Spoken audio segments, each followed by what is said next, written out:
Une réunion de mise en garde en lien avec la nouvelle loi sur les eaux et forêts a eu lieu le 10 janvier 2025 dans la ZIC 22. Cette loi introduit des mesures pour renforcer la gestion participative des ressources forestières et fauniques et vise à impliquer davantage les communautés locales dans la protection de la biodiversité.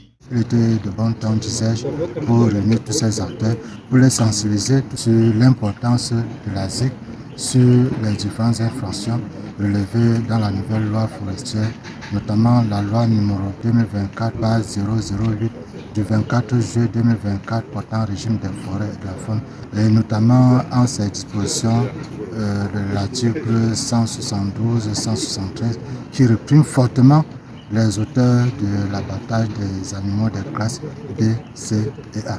L'amodiateur, pour sa part, attend l'application de cette nouvelle loi pour assurer la viabilité de la ZIC 22. C'est l'essentiel de ce débat et de faire valoir un petit peu ce que c'est qu'une zone d'intérêt synergétique et puis de pérenniser pour l'avenir, pour le présent et pour l'avenir, pour nos enfants, une faune et une flore qui est très très très belle au Cameroun et qu'il faut préserver à tout prix en fait. À l'issue des échanges, les autorités se sont engagées à faire respecter aux riverains les différentes recommandations adoptées tout en réaffirmant leur collaboration étroite afin de lutter non seulement contre les activités illégales, mais aussi promouvoir une gestion responsable et équitable des ressources forestières et fauniques.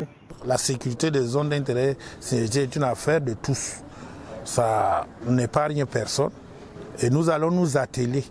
Quant à nous, ils l'ont relevé, qu'il y a des zones d'ombre, nous allons rapporter toutes les difficultés à la hiérarchie afin que le dispositif sécuritaire soit davantage renforcé, afin que ces ZIC et même les populations environnantes se sentent plutôt en sécurité. De retour, ce que nous allons dire à cette population, c'est de ne plus s'intéresser à l'activité de chasse, d'orienter ses efforts à l'activité agricole, d'envoyer ses enfants à l'école.